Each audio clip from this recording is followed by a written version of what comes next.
Bonjour à tous, j'espère que vous allez bien. De mon côté, ça va super. Je vais me présenter pour ceux qui ne me connaissent pas. Je m'appelle Claire, j'ai 25 ans et tous les mois sur ma chaîne, on peut retrouver des vidéos en rapport avec le budget.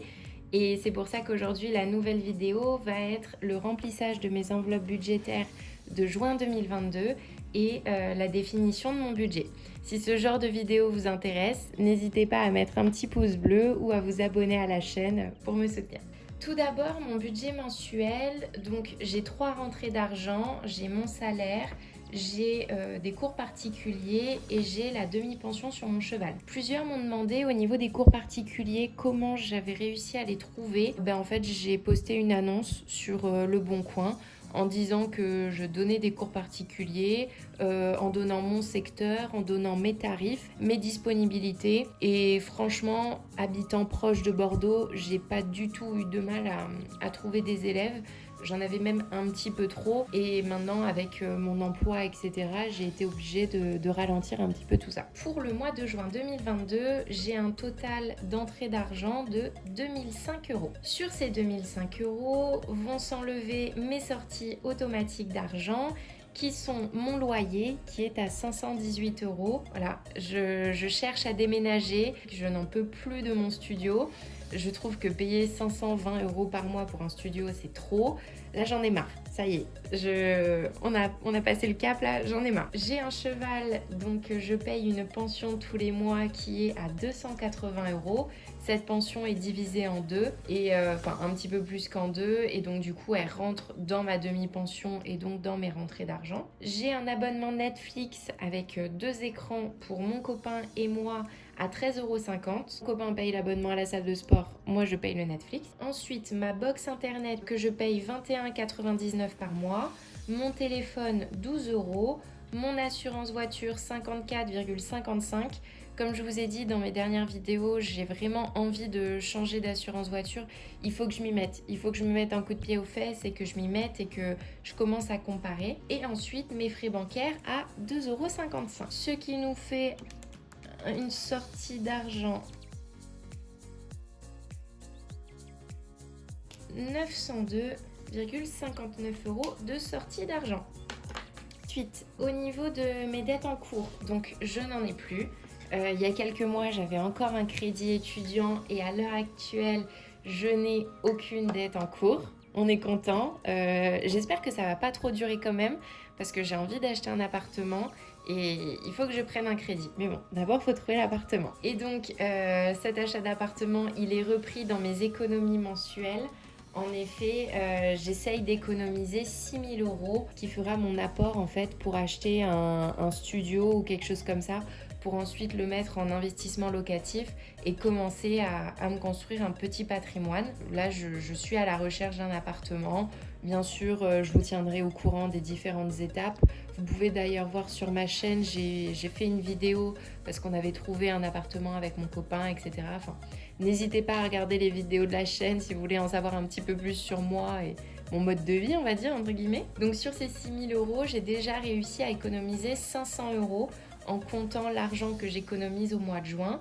Donc franchement, ça monte, je suis trop contente, il faut que ça continue comme ça. Ensuite, on va passer à mes enveloppes budgétaires.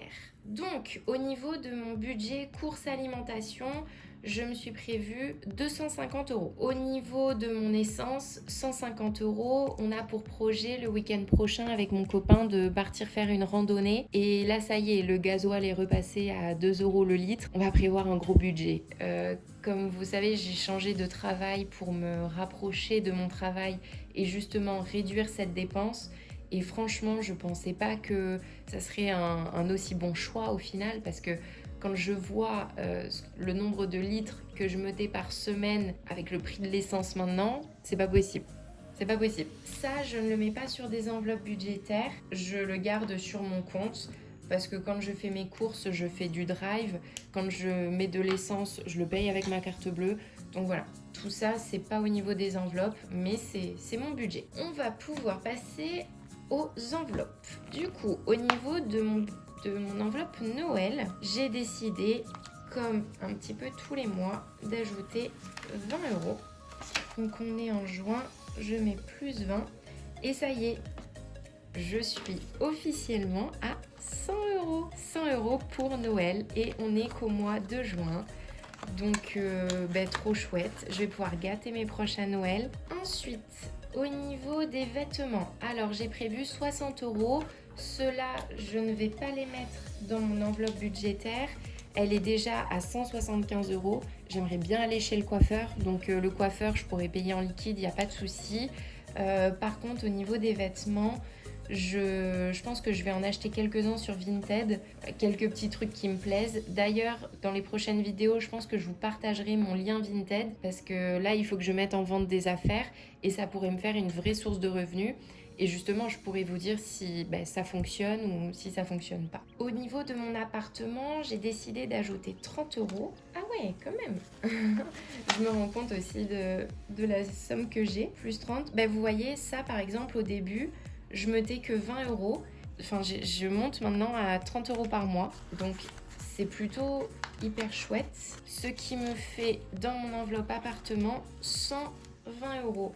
Ça me permettra de m'acheter des petits meubles si un jour je trouve un nouvel appartement. Ou si je n'en trouve pas, remeubler un peu celui-ci pour me redonner envie d'habiter chez moi. Au niveau du voyage, alors... Au niveau du voyage, on part cet été à Corfou avec mon copain et du coup j'ai prévu 150 euros. Ces 150 euros, je les ai gardés sur mon compte parce qu'en fait on a réservé les hôtels et j'ai pris 100 euros pour payer les hôtels. Donc là il me reste que 50 euros. Pour vous faire un petit topo, on en a eu pour 150 euros par personne des billets d'avion. Et on en a pour 250 euros par personne d'hôtel pour une semaine. Il nous restera la voiture à payer et après, au niveau du budget, on sera plutôt pas mal. La voiture, on a vu, c'est à peu près 300-400 euros. Donc le mois prochain, je pense que je remettrai cette même somme. Enfin bref, on verra, on n'est pas encore au mois de juillet. Au niveau de ma voiture, j'ai prévu de mettre 40 euros pour du coup changer mes fameux pneus qui vont arriver. Mais bon, ils tiennent, ils sont pas au témoin, donc on continue comme ça. Pareil, là vous voyez, au début j'étais à 30 euros par mois et maintenant 40 euros par mois. Et forcément, ça monte vite. Et puis ma petite voiture, s'il lui arrive un petit problème, hop, j'arrive avec ma petite enveloppe, 190 euros. Au niveau de l'épargne appartement, donc j'ai mis 200 euros. Comme je vous ai dit tout à l'heure, donc voilà, ça a déjà été compté dans les 500 euros d'épargne. Au niveau de la santé, je rajoute 20 euros. Donc pareil, là, je commence à me faire une belle petite enveloppe.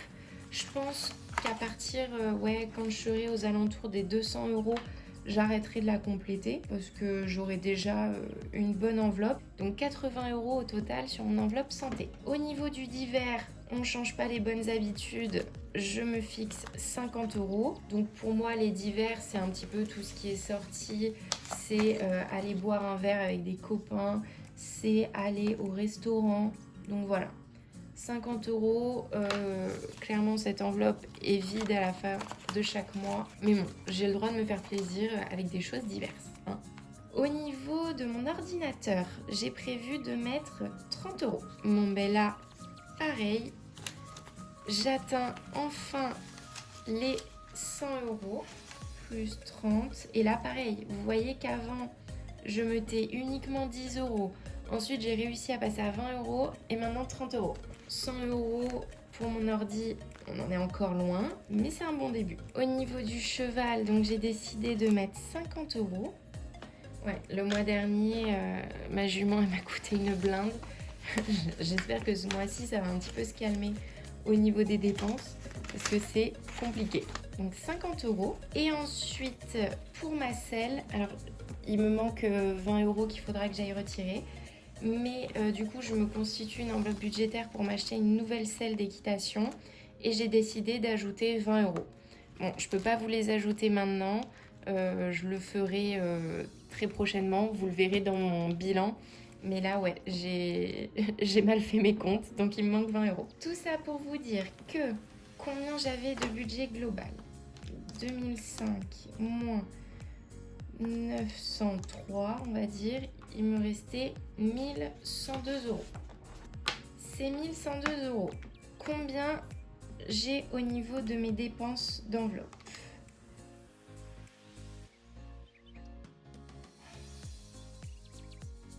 J'ai 1070 € de dépenses.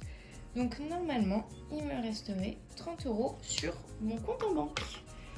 Voilà, écoutez, j'espère que cette vidéo vous a plu. Vous aussi, n'hésitez pas à me dire si vous commencez à mettre de grosses sommes au niveau du budget vacances. Forcément, avec l'été qui approche, etc., ça y est, on y est, c'est du concret. Et en attendant, je vous souhaite une bonne journée. Je vous dis à la prochaine pour une nouvelle vidéo. Salut!